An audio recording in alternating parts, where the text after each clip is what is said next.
Good evening, everybody. Steve Raiken here. What is going on? Hopefully, you guys are having a great night. Welcome to the Green Room Show. We've got a couple special guests on tonight's show, so it's going to be a lot of fun switching things up. But the topic of tonight's show is the untold struggles of being a full-time reseller on eBay and or Amazon. So we're going to be talking with some guys who, are full-time resellers, have experience. We're going to be talking about the ups and the downs. So if that's of interest to you, smash that like button and leave a comment below. But I'm Steve Raiken. You guys know who I am because it's my channel. But let me pass it over to the Bonafide Hustler. Tell everybody who you are, what you do, and let's get into the guests. What's up, guys? Bonafide Hustler here. I buy and resell stuff I find from thrift stores, garage sales, flea markets, yard sales, pawn shops, swap meets, big box stores, and I put it on places like eBay, Amazon, Craigslist, my antique booth, and consignment stores in town. One of the admins of the Green Room, and I'll toss it over to Jameson. Yo, what up, guys? Jameson Filthy here from the Green Room. Full-time FBA now for 2 years. Used to sell on eBay. Now full-time Amazon. Doing my thing and living the dream, baby. Living the dream, eating ice cream. Cool. Boom. All right, what's up, Jason?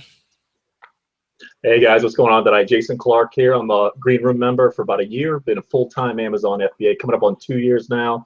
I was a full-time eBay seller for many years, and happy to be here tonight. Cool. Well, there you guys go. That's the panel right now. We might have another person joining in from Naples, Florida, named Craig Morris, also a Green Room All-Star player. I think he might have been number 38 of the signups, by the way. Did you know that, Raiken? He's early in. He's like really early, dude. Anyway. He's an innovator. He might be in here soon. Family man, but yeah, he might be in here soon. Anyway, so this show is all about full-time struggles. I think it's going to be a really interesting show because a lot of times we do these shows, we talk about mostly the ups, right? But here today we're going to be talking about a lot of the downs and some of the struggles from going full-time. So that way, if you're on the verge of, you're a part-time kind of person or part-time hustler right now, maybe you have a job and you're thinking about going full-time, watch this show, pay attention because we want to make sure that, at least you know what it takes to become full-time. So I want to go right into the panel right now with the very first question. Oh, before we get into the questions, let's just make sure that we sound real good. Raiken, who's in the feed right now? Do you see any Green Room members? I'm pretty sure I saw like a lot, but shout some people out real quick. Let's make sure that we do a sound test, guys. Let us know. Sure. Yeah, we got a bunch of Green Room members in the house, so welcome everybody. We got Tanya with Thrifty Treasures in the house. Good to see ya. Outdoor Wrangler, Comfort Zone Studios. We've got June Cohn in the house. Let's see, the comment section is going so fast. We got Devin Simon, another Green Room member in the house. Sean Patrick. Loyal Green Room member Jennifer Leland in the house, who's been killing it in the Green Room with her video. So good to see ya. We got Catherine Ashley, Sathandra D, Ben, William, Jonathan. The feed is moving quick tonight, guys. Jason and Jameson, you guys brought the raving fans tonight. It's crazy, man. Nice. Yeah, and if you guys are wondering where you saw maybe Jameson before, Jameson's been on some of Raiken's videos recently. He was over there for a week, right, Raiken? A week or a weekend? He was here for a week, but it felt like a year.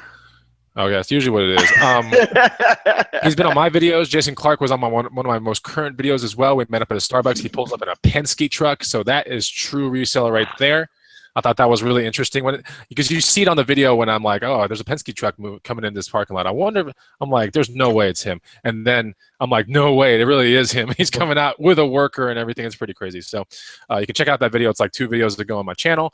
But let's go into the panel. I do see a lot of Green Room members, but let's give the valuable content immediately. So real quick, let's go to Jameson first on this question. Jameson, when did you go full-time, truly full-time? I've been full-time since 2013. I think the summer of 2013 I was doing eBay, full-time video games, Craigslist, video games, eBay pretty much for like a year and a half or so. And then I slowly transitioned over into FBA, and now I'm full-time FBA. Okay, so when you said the full-time eBay, were you working any job before? Or like alongside that, or were you really full-time, like you were a reseller? The last full-time job I had was in 2011. I was a waiter at Buffalo Wild Wings, and that was the last full-time job I had. Raiken's starting to erupt. Anyway, food service industry represent, right? Anyway, that's cool. So Cracker Barrel. Cracker Barrel in the house, dude. What are the chances, Raiken, that your boss is watching this show, your ex-boss? Anyway, so Jason, real quick, when did you go full-time in the game? Well, I've been selling on and off for about 21 years, all the way back to the start of eBay. But I went back to start Amazon full time on January the 8th of 2015. So coming up on 2 years, and that was the day after I got let go of my corporate job. I was a big bank with a Stagecoach. I'm sure many of you know who that is. Obviously, there's a lot of stories going around with that bank recently about a lot of the things that happened there, and all of it is 100% true and is what drove me to say, you know, no more. I have reseller roots. I found a good opportunity in Amazon FBA. I went ahead and took care of some things ahead of time, and I jumped in full speed. I actually told my boss in early December, and I had a really good relationship with my boss. I told him, Casey, I said, you have 30 days to fire me. I was ready to go, and got that call on January 7th. January the 8th, I was out the door, FBA, and I never looked back. Good. Okay, cool. Let's go deeply, not deeply, but quickly into Jameson's. Jameson, got a girlfriend, wife, kids, anything like that? No, not So married, nothing. Just you and a white wall. All right, cool. So Jason. Wow. Jason, how about you? No, I am single at the moment. I am married to Amazon FBA for about 5 more weeks, and then I'm gone, man. I'm off the grid. Okay, and you got a daughter, right? I have a beautiful daughter who's in the other room, and hopefully I'll be picking up a dog here in a couple of months. So cool. looking She forward stole to my that. Pop-Tart shirt. She did steal your Pop-Tart shirt. Okay, so now that we've determined when they went full-time, kind of how they went full-time, let's put it out to the feed. Who in the feed is full-time when it comes to reselling, Amazon, eBay, you know, Etsy, whatever you do? Let us know in the feed if you are a full-time reseller. Just real curious to see, because it'll go pretty fast. What does that mean for them? Full-time means like you're not depending on, like, it's, I would say full-time, it's representing about 80% of your income. Let's put it that way, because there's so many income streams these days. Like, even when I was like, oh, I'm full-time, there were like a couple comments every now and then that says, hey, Bonafide, don't you personally train every now and then? I'm like, yeah, I do, but I don't consider that really. Right. It's just kind of like fun money, right? But I would say full-time is like when 80% of your money comes from this one thing and you don't have anyone looking over your shoulder, right? I guess that's a safe way to say it. So, yeah, we got someone from Great Britain that just came into the house, man. That's probably one of Jameson's friends. Jameson, did you bring your Great Britain friends? Yes, I brought them all. Your whole posse, man. There's probably a name for that in Great Britain. Not a posse, but it's called something else. There's a lot of full-time people in the house right now. Yeah, a lot. I'm like There's super surprised. Like, there's so many. Good. 17 years taught to profit. Look at that, Jason. 17 years. Isn't that crazy? That's awesome. It's crazy. Okay, so so full-time to any person. Okay, so check this out. Kind of like a realization. But when you're part-time and you go, oh, I'd do anything to be a full-time kind of reseller. It sounds like so much fun, right? And you see YouTube videos and this and that, and you're just like, oh, it's got the glory associated to it. So let's talk to now, Jason. Name one struggle that you are currently dealing with right now. Oh, this is easy, Chris. Depression, and this is no joke. You know, depression's different for everybody. I know I've never been a person to go through, you know, I guess clinical depression or anything like that. But, you know, I've been out of that work life balance where you've got people around you and you're conversing with people every day. And, you know, I left a relationship where, you know, it was full time and there's somebody there every day and they had a dog and I'm out the door and having fun and exercising. So now I do this all by myself for the last, you know, well, 2 years straight since I left that corporate job. So, you know, as much as you work and you work really hard, you know, sometimes you're sitting there, whether you're at home packing and shipping or you're outsourcing for 8, 10, 12 hours, it can get a little bit lonely. You know, a lot of my friends are reseller friends. I'd say the majority of them are, because you end up kind of getting in a silo. And I think a lot of resellers do that, whether you're eBay or whatever. And after a while, it gets a little bit old. So it's hard, you know, and you can sit there and do really well. And I've been very blessed and successful for my 2 years doing it full time. But it has its days and it has its moments where it's really tough. It's really tough. That's when I kind of like to reach out and help other people just to kind of bring my spirits up, because, you know, you know, you can have a ton of sales and the money's coming in, but, you know, it goes to the bank account and out the door it goes again, because you're just feeding the beast round and round and cycling products. So it just becomes like you're a hamster on a wheel, and you really have to kind of take some time off to try to get out of those little spurts. It could be for a couple of hours. It could be for days. It's really tough. And, you know, coming to the end of year 2 here, and I've worked really hard this year, I've been battling a lot with it the last, I'd say, 2-3 months. Okay. So I appreciate your transparency. And to be fully transparent, I went through something like that. When you and I met at the Starbucks, a lot of that was a 3.5 hour, which was supposed to be one hour meeting, Jason. But for some reason, this thing went to 3.5 hours. But anyway, it's really fun talking to Jason. When you see him in real life, he's larger than life. Not physically, but you know what I'm saying. Like, he's larger than life. It's just a lot of fun. Like, you get around real resellers, right? And you start talking about these struggles. And we were talking about some of the struggles behind the scenes, and depression came up from me, okay, and Jason. And I've been transparent with Raiken and CP and Eric behind the scenes. And I want to say Brock as well, but not very many people know that 6 months ago, I had gone through it as well. And it was really, really bad, to the point where I had to take several days off, like completely off, just in the dark, and do things at the home level to like really figure things out.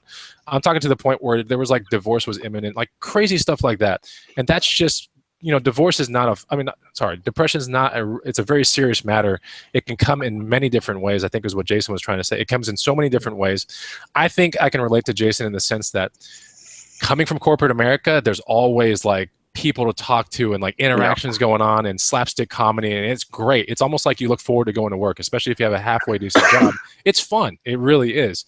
So all that talk about like, oh, I have a boss over my shoulder, that can be actually pretty promising and fun sometimes, right? If you have the right job. But a lot of us, most of us hate the job that we have, right? So we leave, we try to go full time. What we want to accomplish on this show is to show you that there are going to be some battles that are coming your way. I guarantee you. Everyone, even in the feed, I'm seeing depression funks are real. Everyone's talking about it right now. This is real deal stuff. And you should always lend a helping hand to anybody that you start feeling might be in this kind of depressive funk or something like that. I think it's a really, really bad thing that can come to anybody's way when they are full-time. Raiken, elaborate on that a little bit. Yeah, I mean, I think we've all gone through that. I mean, as an entrepreneur, I mean, it's monotonous. It's every day is pretty much similar in a sense, and it's really easy to just kind of get locked in your ways. And you know, I put a blog post the other day in the green room talking about how to get out of a rut. And I've hit several of them before. I guess you could call it depression. You could hit it a rut. You could call it a rut, highs, lows, peaks, and valleys. You know, but I've gone through them plenty of times myself. And, you know, one of the things that I said was to get outdoors and get active. I had given like 5 tips to get out of a rut. One of them was to get active. Another one was to switch up your environment, do things different. Another thing was to take a break, because it's so easy to just get in over our head and work ourselves into kind of like a frenzy. And it all of a sudden it just happens, and you're just like kind of unhappy, or you're not like motivated or inspired. And I mean, you could call it depression, you could call it a million different things, but I think that, yeah, I definitely relate with you, Chris. I relate with you, Jason, and I think it's a real struggle that we all go through. Yeah, I think definitely you hit it on the head. Like when you said motivation, right? I mean, Jason, can you relate to that? Like, motivation is cloudy sometimes when you're in depression, when you're in like depressive mode.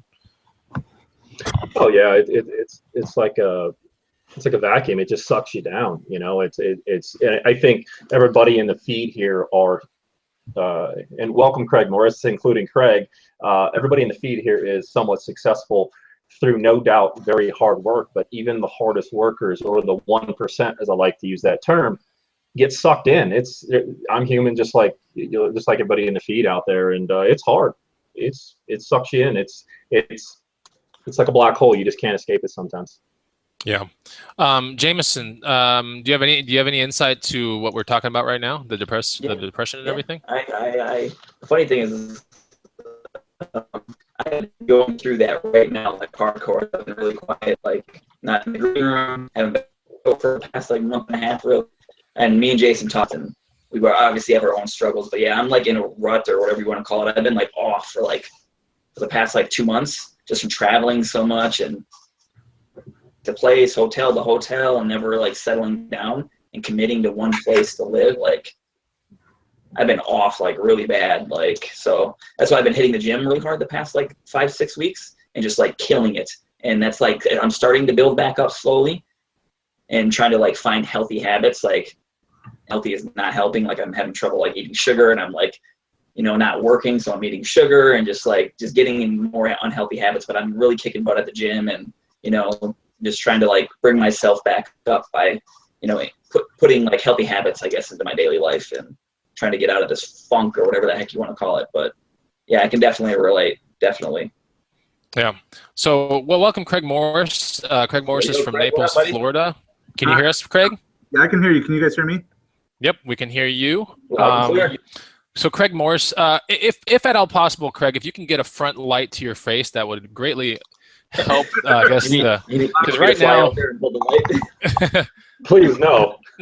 even if it's a cell phone with like a light like towards your face, like that would help greatly. But He's trying to hide his bolos. But yeah, Craig, we're on the topic of depression and how it kind of just can come sneaking up on you. And I think personally, like Jason and Jameson, I think depression is going to hit everybody in some weird form. It's going to come. It's just part of being full-time and not being around a crew of resellers, right? Because when you're in corporate America, you're on a crew of this and that. You get to be a reseller, and then it's like, man, you are alone. I've seen alone as one of the lead words in the comment feed right now. Like it's just you feel alone, right? Apathetic, I guess, whatever you said.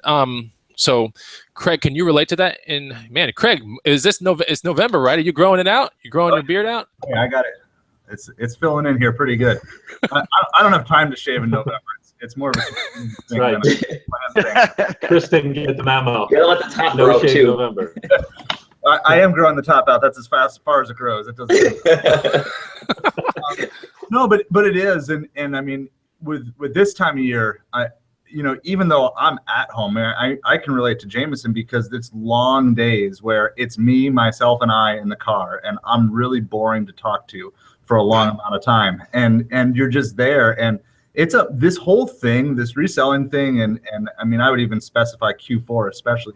It's a mental game. It's there to mess with you, and it's there to get you to believe things aren't true. It's and I mean, that's why for me, like networking and mastermind groups, and that's so huge because you can just ask somebody like, am I completely off? Is this just my emotions speaking right now? Or am I really, is this what I'm seeing? And because if you're doing this alone, you're going to be second and third guessing yourself all the time. And it's really easy to just get into, what did I just do? I just spent, $2,000 on a bunch of stuff, and is it even going to work? And yeah, it's worked in the past, but is it going to work this time? It's a mental game, and you really have to just not, not stay within yourself because it really drags you down. Yeah, Craig, the question that they had answered before you came on was name one struggle that you are now currently dealing with, like right now. Name one real quick. It's balance. It's trying to give my family the best of me as well as give my best to the business. And in this short amount of time, it's tough. And we like, I would say at least once a week, we just sit down as a family and we just say, where are we at? Is everybody good? Are we all on the same page? Are we still working for the same things? Do we need to adjust things? Because it's so hard. There is literally, every minute that I'm not working is a potential loss of money and a loss of things. But there's also more important things than just money too. And, because every minute that I'm not with my family is a minute I'm not with my family. And so just trying to find that balance of trying to be a good husband, be a good father, but also we're trying to reach some family financial goals and doing all of that. And how do we make sure that everybody's getting everything that they need, from me? Is the business getting enough from me and my family and all of that? Well, you're also trying to buy a house with your Q4 money, right? Yes, because that's a pretty crazy goal. That's gonna certainly I wouldn't say cause a rift, but that's a big goal to where, I mean, there's definitely gonna be some bumps, right? I would say it like that, right? Yeah, for sure. And I mean, there is any fourth quarter, but when you set a high goal like that, and that's why we just have to keep coming back. And like I said, once a week, we're like, okay, is this still our primary goal? Do we need to adjust something? Do we need to just take a day off? Is there something that money can't buy that we need to focus on for a day or two? And we do that, and we've taken some selective breaks throughout Q4, even though it's maybe not the best financial decision to take a day off. There are things bigger than finances, because who cares if I got a big house and if I don't have a family to share it with? Oh, I like that. That's a good one right there. So if I hear you correctly, that's how you kind of overcome your struggles. You take a day off or a couple days off, and you really revisit why you're in the game for what you're in the game for. Let's talk to Jason about this one. Like, how are you going to overcome kind of your funk that you're in, Jason, right now? Well, I mean, for me, I have a I like to set monthly goals, of course, a yearly goal like a lot of people do. And for me, it's just finishing out the year. And 2017, I'm making wholesale changes as far as I'm overhauling my entire business model into a balanced model of life and business, like Craig tries to do so hard with his family. So for me, I'll be taking a couple weeks off, probably doing a train run cross country, maybe seeing some people from the green room, and just writing out a business plan for 2 weeks. I've got a pretty long list now already of things that are going to take physical work off my plate, outsourcing staff, prep services, more wholesale, killing out 98% of RA, doing things where a lot of no-touch things, so I can have that time to work on me, exercise, health, eating, travel, time off. I don't want to repeat 2016. Make no mistake, I had a great year. I don't want to repeat the balance of 95% work, 5% play. That was fine. I put my head down for the year. That was something that I decided to do personally. And yes, I've made a lot of sacrifices. I will not do that in 17. I refuse, because I can't do it. We have a half-life doing that type of thing, and eventually you're gonna crack. And I'm starting to crack, and I don't want to do it. I've gotten to a point now where financially I don't have to do that again. I don't want to do it. I don't want to live life again while I work hard on the business, but I'm going to make the business work hard for me. I like how you said you're going to, take 2 weeks and just, think about your life and reflect. It's so important. I mean, so many times we all get caught up in, the struggle or our business or our life. And, you ever just sit back and you're like, where did that year go? Where did that month go? And you're like, but I didn't do anything with my fitness, or I didn't see my family. And it's like, you've got to take that time to like seriously, just take out a pen and a pad and just write down all your aspirations, your passions, your reasons why you want to accomplish things, right? And then ask yourself too, like Craig was saying and Jason was saying, like, money's important, but it's not everything. I mean, you've got to take time to design your life. And, with the internet and Amazon and all these opportunities, there's ways to design your business to take you out of the equation. Jason named one with the prep services and, reevaluating his wholesale and different, things like that. So that was a great point you made right there, Jason. Thanks, Steve. So let's talk about when you went first full time. Let's go with Jameson with this one. When you first went full time, did you prepare before that jump, Jameson, or were you kind of just already doing a little bit of eBay and all that kind of stuff while you were working at, what was that restaurant again that you were working at? Buffalo Wild Wings. Okay. Were you a waiter or a host or a bartender? What were you? I was a waiter, server, or whatever. Yeah. Okay. Did you do eBay on the side kind of thing, and then it just kind of overtook? And is that how the transition happened? I did eBay while I was working there, and then I got fired from there after a while, and I got my eBay account shut down. So for a few years, I didn't really do much. I played like World of Warcraft for like 3 years, and I was a bum. I didn't work. I didn't do nothing. And then I found eBay again, and then slowly built up the eBay from just like a few video games. And I just sold a World of Warcraft character for like $63 the other day. Anyway, that is relevant only in this one moment. Okay, let's go into. So, did you prepare before that? You said you got. You let go by Buffalo Wild Wings. So did you prepare at all, or you weren't prepared? You just kind of happened? I was like having my drug issues at that time, so I had nothing at all. Like, I got fired due to my drugs and lost my eBay account due to drugs and stuff. So I kind of was just on a downward spiral from there. And then I went to treatment like a few months later because I didn't have any money left and nowhere to go, and I had burned all my bridges and was like stealing and doing a lot of dumb stuff, and which was the best thing that's ever happened to me, I guess. Yeah. Does World of Warcraft help in a situation like that after that? Like, is that on your way up, or is that on your way down, the World of Warcraft thing? Just as a curiosity. To be honest, now that I think about it, World of Warcraft has helped me so much in eBay and Amazon. If you've ever played World of Warcraft, they have an auction house on there, And I used to run our server's auction house where I would buy out all the merchandise and I would control the market. And I had hundreds and hundreds and hundreds of thousands of gold.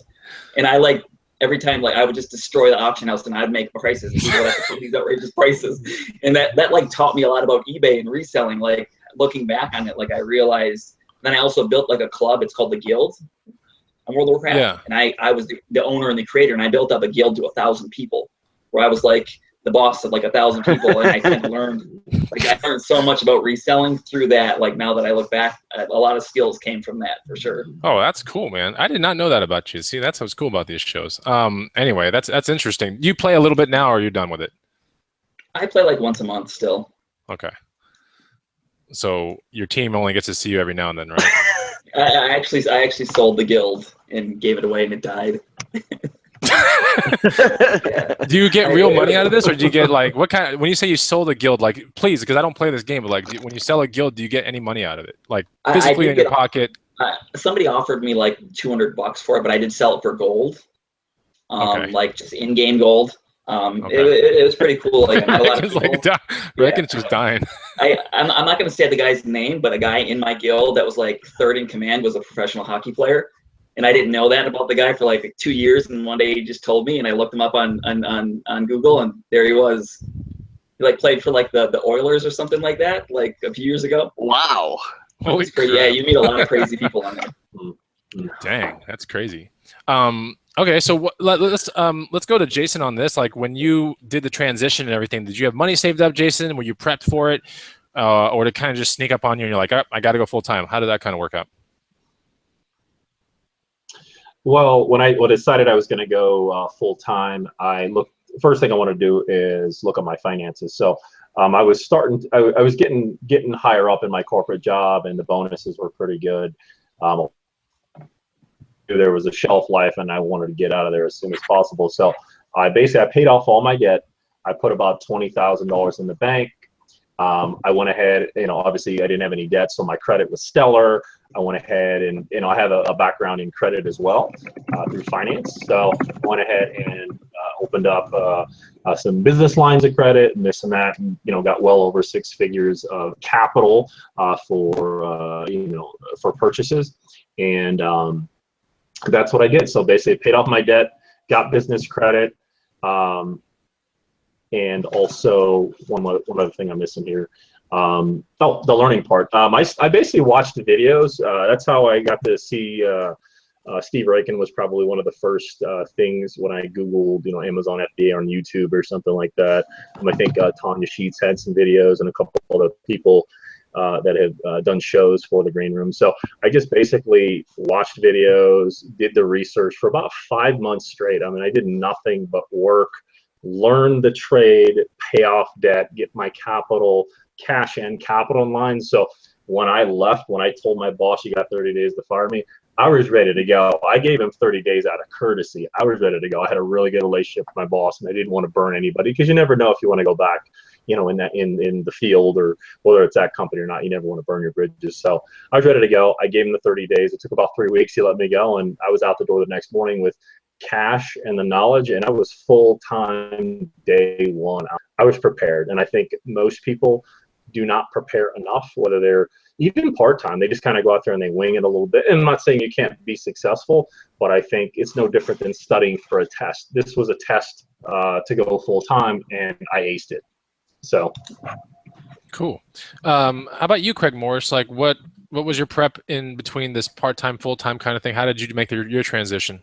Well, I had sold on eBay since back when I was in high school, back in the days when you got money ordered in the mail and cash in the mail. So I'd had an eBay account for the longest time, but it was always just a hobby thing. It was for baseball cards as a collector. And so I was just building up collections, and I was buying lots, and I would keep the cards I wanted from the lots, and I sold off the rest basically to break even. So it was just a way to turn my hobby into break even. And then I was working at a church at the time as a youth pastor, and it was just clear the direction the church was going was not lining up with just kind of where we wanted to be. And so I was trying to transition, trying to find just a new church to move to that was just going to work. And for about 2 years we searched, and we just didn't find a church that worked as a place that we'd want to just move our family to, and a church that wanted us, that we wanted to go to. And eventually things were so rough. And again, like Jason said, we didn't want to burn any bridges. We were like, you know what? We're just going to leave gracefully. We're going to just trust that God's got us through all this thing, and we're just going to roll with it. But at that point in time, I'd probably only rebooted the eBay wagon up for about 3 months. And so we resigned, and that was in January. And and I was in a small town, and there wasn't a lot of stuff. So we just went into full on sell everything mode, like literally everything we owned. We ran 3 garage sales that summer, and I netted $3,000 at each of the garage sales. Oh man, what? Like, we were selling everything. I sold my car at a garage sale. I still don't know who brings $1,300 cash to a garage sale, but somebody did that day. And they're just like, is there anything wrong with it? I said, yep, there's a ton, but like, we're moving, and this was right before we moved to Florida at that time. Like, we're moving in 3 days, so I'm either going to take it to a dealership and they're going to overcharge you for it by $600, or you're going to, or I'm going to get a little bit out of it from you, and we'll all be happy. And yeah, and he's like, okay, he test drove it. It was a little weird because he just drove it around the block, and I wasn't sure if he'd come back. But at that point, it didn't matter. And he's like, here you go, $1,300. And I was like, all right. So we did that, and we were selling everything to pay our bills at that time, while trying to get our eBay business ramped up. I was on Fiverr at that time. I didn't know about FBA. I was on Fiverr writing fake reviews for apps. It's like anything to get $5 coming through the door. I mean, like, it was rough. We weren't prepared, but we also knew we had to be done. And and it just, like, it helped because I was doing the eBay thing, and like my 3rd or 4th week of shopping for eBay, I found an $800 shirt. So it was. Whoa. It was a vintage Polo Ralph Lauren shirt, and a 1992. I found, like, in our small town. What? At a Goodwill, $3. I'm like, so it was like, maybe not a false sense of security, but it was like, okay, at least this is gonna work. But I mean, that first year, that January through that January, and then we moved. I got a job at UPS just to pay the bills while we were reselling and everything. But it wasn't until we joined the Green Room, because I joined the Green Room to learn how to get on Amazon FBA, and that's when everything finally changed. And we've actually got a plan together. But yeah, we were winging it hardcore. Moved across the country, sold everything we had a newborn, all that first year, and it was nuts. But we made it through. And then once we got the plan put together, like Jason said, like, man, if I could have had the plan a year earlier, it would have been in a lot better shape. But yeah, it was not fun. So let me ask you this, and this is not. Let me hold on. Oh, I hear echo on someone's thing. I think it's not mine. It's either Jason's or Clark's or Jamin's. Oh no, Clark's. Hello. Okay, we're good. I still hear it. Hello. No, we're good now. Okay. You guys can hear your thing when someone's not talking. No, I think we're good now. So I did have, this is not to toot the Green Room's horn or anything, but I'm just curious question, just coming from an admin, right? Does the Green Room help in a way that, let's say in the office space, like Jason, you said it perfectly, like in the office space, you get all this like banter and funny talk and all that kind of stuff, and it helps. Does the Green Room, I wouldn't say it would definitely not replace that, but does it assist in having a community like right there at your fingertips, like that know you by your first and last name now, that have met you in real life? Does that help a little bit or a lot, or like what would you say to that? Well, let me just put this out there. My first 12 months, which was January to December last year, I didn't network with anybody because I was so tunnel vision on what I was doing, and I had a great first year. And then I found the Green Room right about Christmas when I joined, so here we are close to a year later. Complete night and day. That is one of the biggest mistakes I have done, is not networking with like-minded people, not just for the business knowledge, not for the business networking and all the tools and tricks you learn, but the relationships, the fun, the private conversations, these hangouts, things like that, where you can talk about life and fun. It's hard being a full-time reseller, and I think people say, oh, I get to quit my job and screw my old boss and whatever. Yes, that part can be fun. But guess what happens when you wake up the next day? Bills have to be paid. Things have to get done. And having a resource, if you don't have a ton of people, like I have a very, very small family. I've always had a small family, and I don't even talk to my family that much just because they're busy doing their thing. So the green room is my family. I'm in some other groups as well, and a lot of people are crossed over in the green room and not. So they are my family. They can talk about, I can call Jameson today and talk about anything but reselling, and it's awesome. So absolutely, I would not be as successful by far, personally and business-wise, without being in any networking group, free or otherwise. Good, interesting. Morris, how about yourself? Because I see you three are very prominent in the green room, but I want to ask, like, has that assisted in your, I guess, everyone's lonely reselling kind of life? I guess that's the real reality of it. Until like meetups are there or someone visits your town, it's kind of just you and your family, right? I mean, essentially. So Craig, has that assisted a little bit, the green room? Oh, for sure, because nobody understands, the camaraderie, of working together with other people is like you understand the same jokes, and you've dealt with similar situations, and before the green room, even with lots of little things, I'd be like, man, I wish I had somebody to share this with, someone who could just appreciate it with me. And and if you're by yourself, like even if it's funny or if it's discouraging or whatever emotion it brings out in you,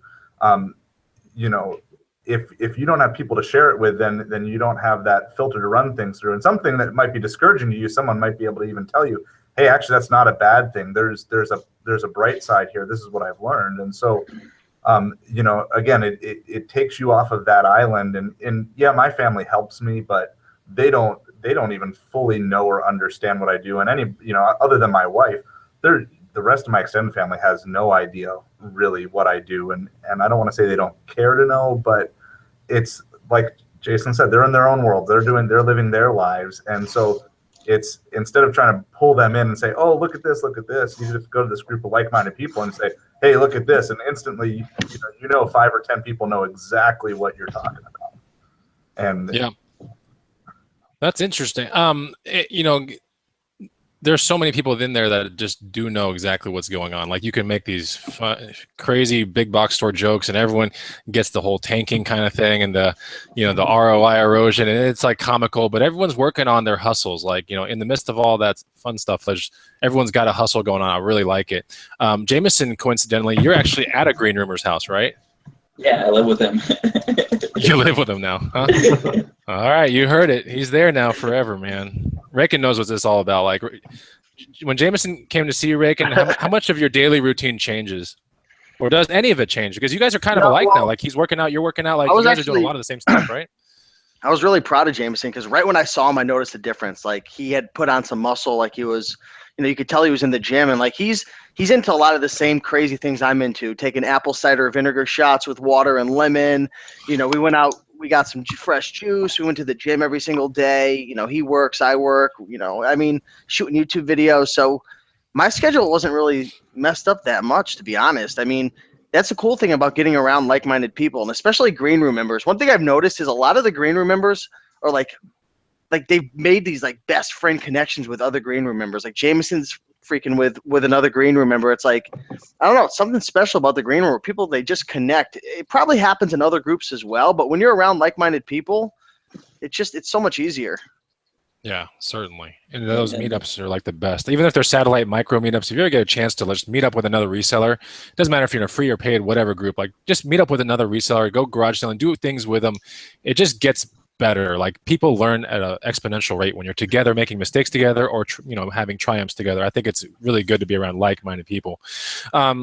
So let's go into the panel and the feed on this one right here. So I want to ask the feed this question, then we're going to go right to the panel with it. What is the largest struggle, in a one word response, what is the largest struggle any full-time person will undergo? I'm very curious to see the responses to this question, but in one word, Craig Morris, speaking to the people out there, okay, what's the largest struggle that any full-time person will have to undergo or will undergo? Yes. I'm going to say health, but in a broad context, because it plays into the balance thing too, but it's your health, your physical health, your financial health, your spiritual health, your social health. To get all of those things clicking at the same time is very difficult, because it's like, sure, you can go out there and make a lot of money, but what do you have to give up, in order to do that? Or you want to give your family a bunch of time, but then how is the business going to do? So I would really say just staying healthy and keeping all aspects of your life healthy is at least for me, that's just, it's like, I feel like I can master maybe 2 areas or 3 areas at once, but then something else starts slipping, and just still working to not overwork, but also give your best to everything that needs your attention. Okay. Jameson, what about you? One word response, like, what would you think the largest struggle any full-time person will have to undergo? That's a good question. I guess balance, I guess. Okay. Is like learning to balance personal life with reselling. I know Jason is going through this, so I'm sure he can relate to this, is that he's all work and no play right now. And I was like that for a good portion of the year, and I snapped like 2 months ago. I've like hardly done any work because I just lost it, like just working 15 hours a day, and I'm watching all my reseller friends do the same thing. And I just see how, like, I don't want to say they're miserable, but I can see, the hurt and just the wear and tear of life that just bringing them down. They're not happy. And I can, a good handful of my friends are like that. And I can see it in their face. They're just worn out. And I just snapped, and I'm just like, I'm done. Like, I need a social life. And so I've been more so having fun, working on myself.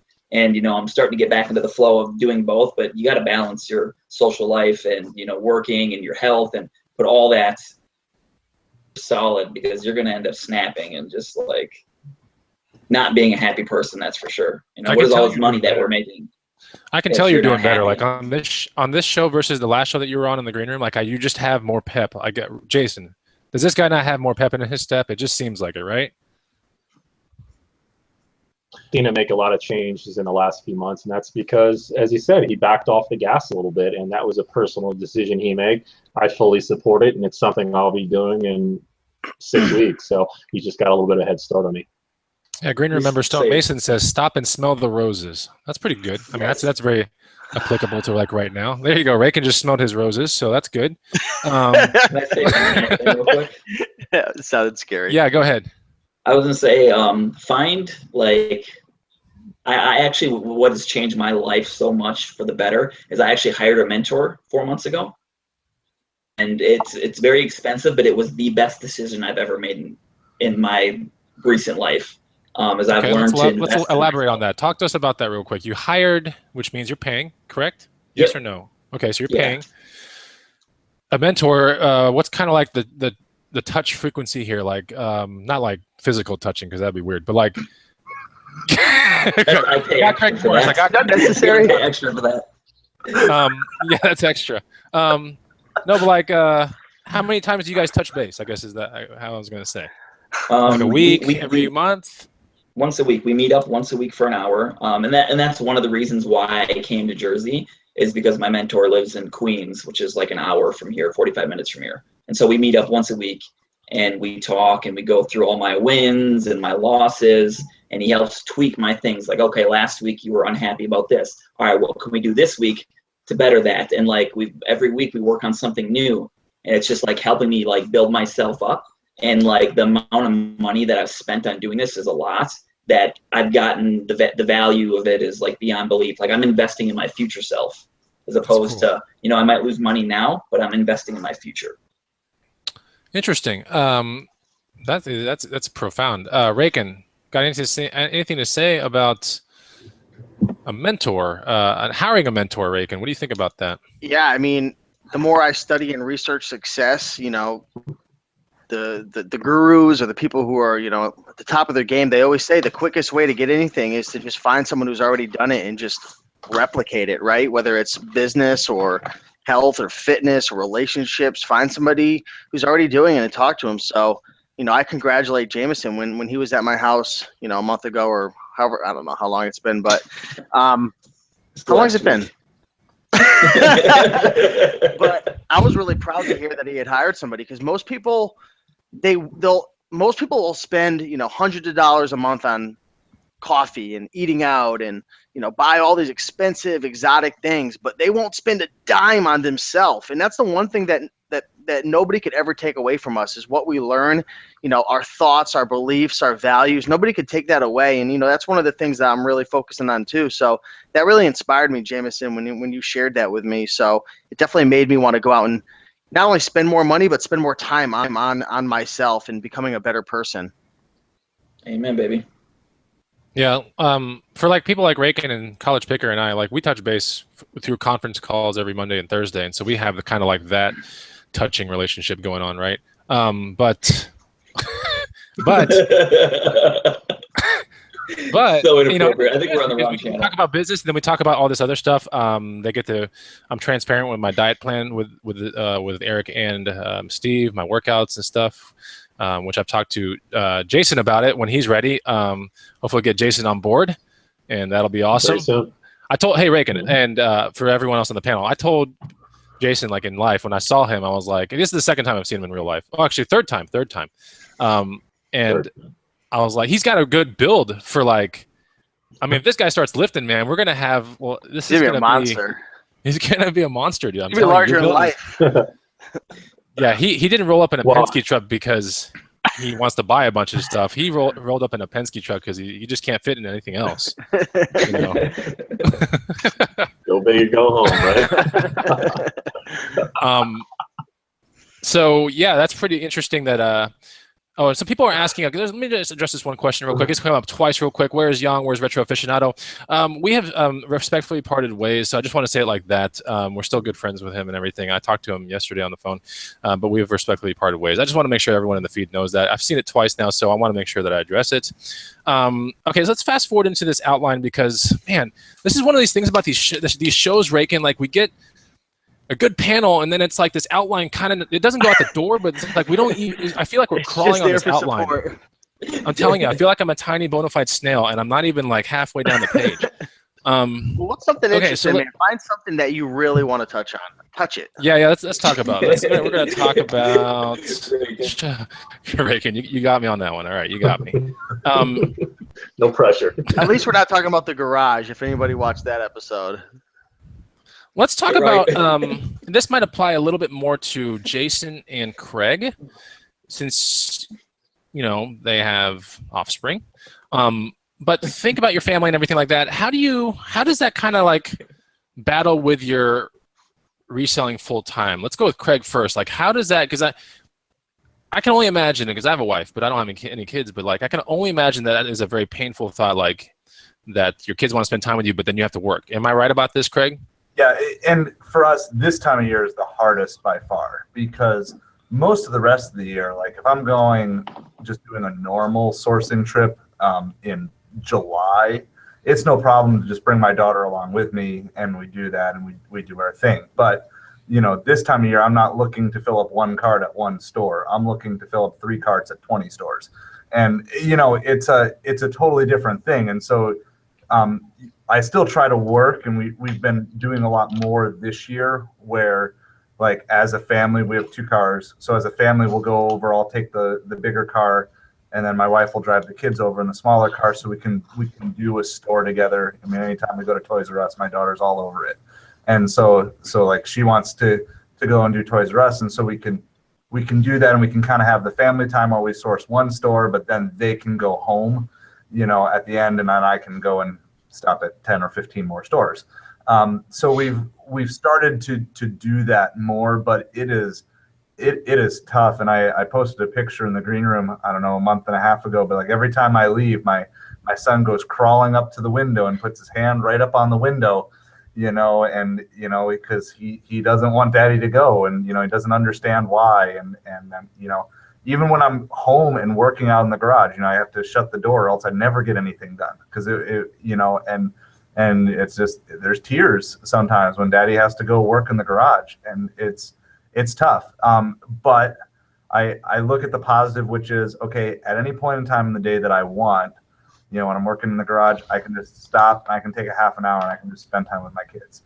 And so I work to do that. And we're also training them, and we're teaching them to say, look, we do need to work hard. We have goals we want to accomplish. You know, we want to work hard. My daughter has a toy that she's wanting to earn money for this year, and she gets paid 30 cents for every 15 minutes of cleaning up trash in the garage.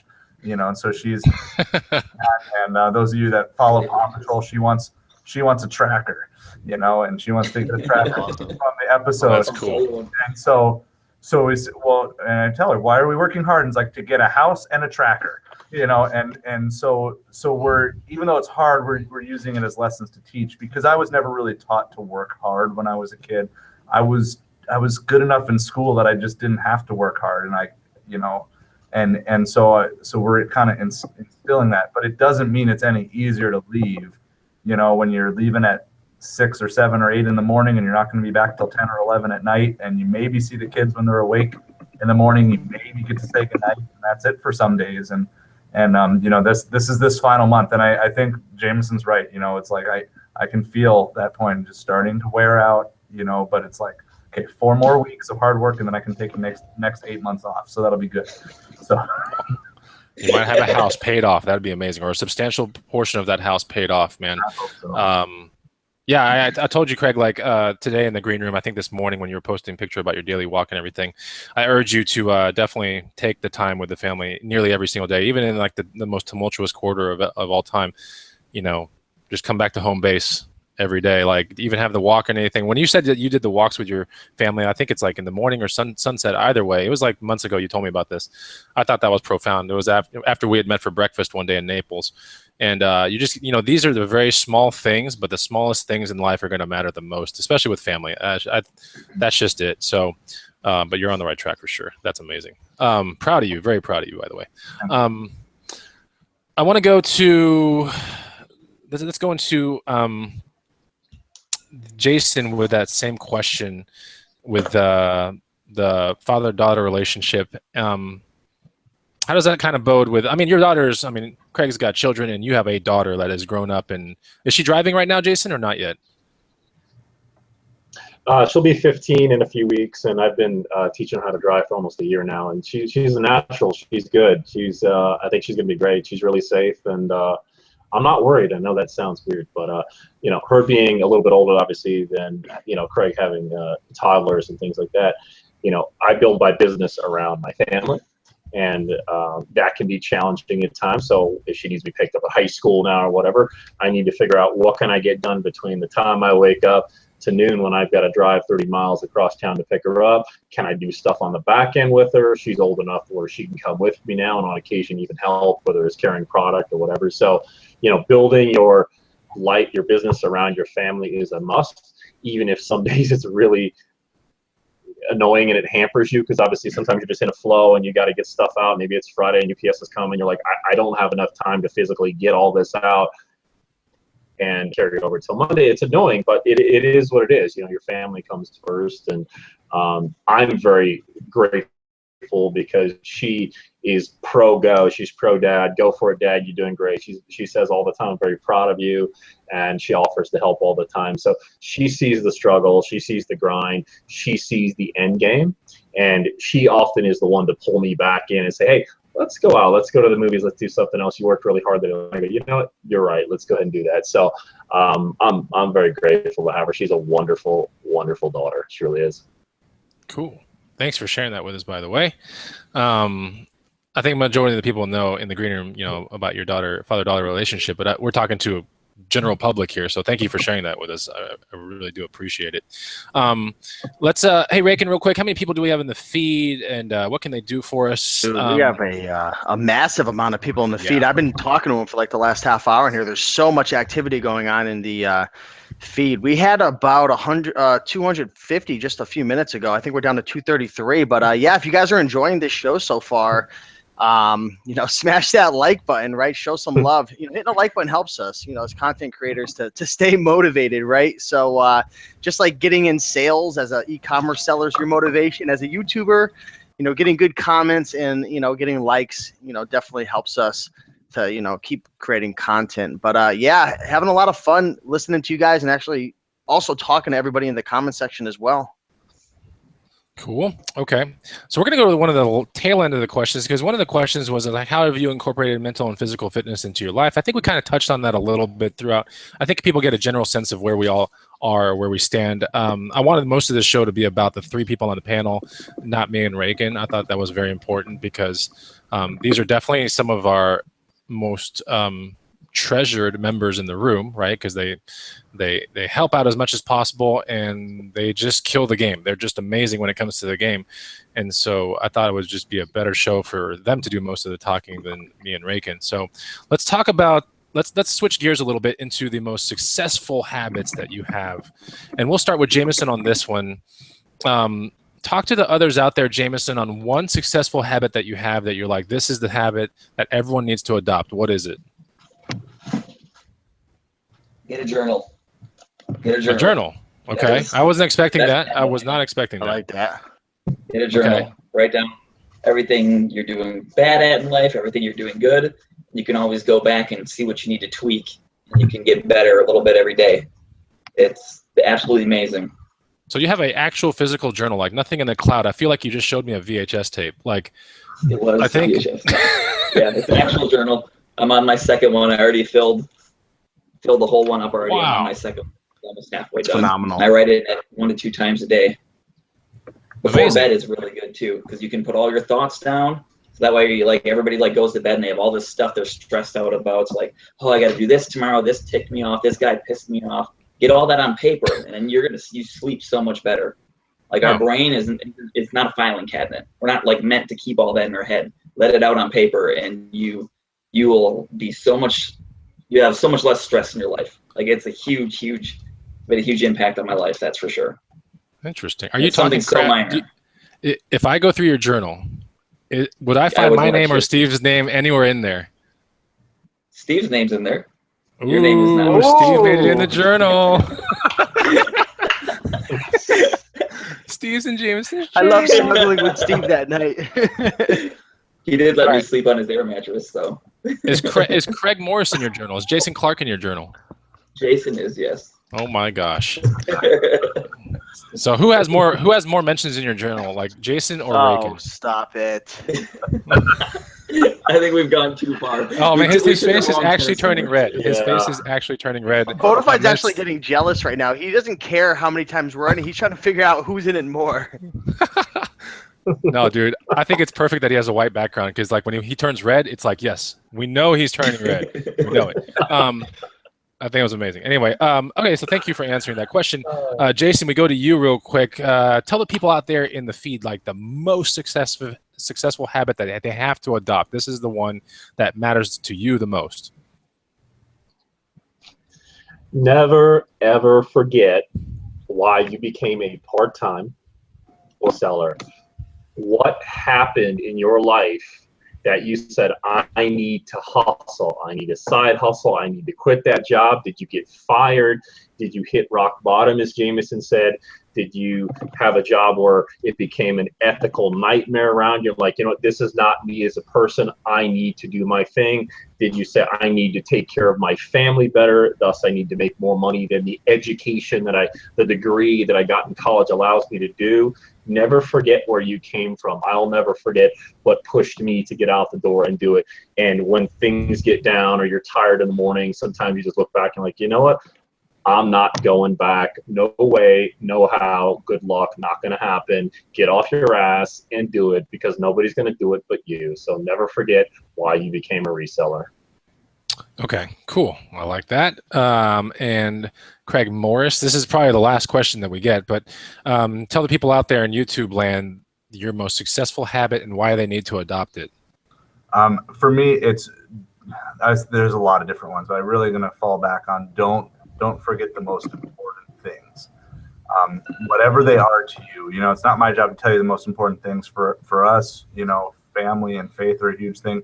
I'm here right now, because I'm at church still. I haven't left church tonight because we were running behind. I was just hanging out with teenagers who are in a bunch of different places in their life. A lot of them are struggling with stuff, dealing with kids who are cutting themselves, dealing with kids who are just caught up in drugs and alcohol and all these different things. And it doesn't matter that it's Q4, you know, I'm here you know, Wednesday nights hanging out with these teenagers, giving them hope, sharing the love of Jesus with them is such a huge part, you know, because it's like, am I going to betray what I say is most important to make more money?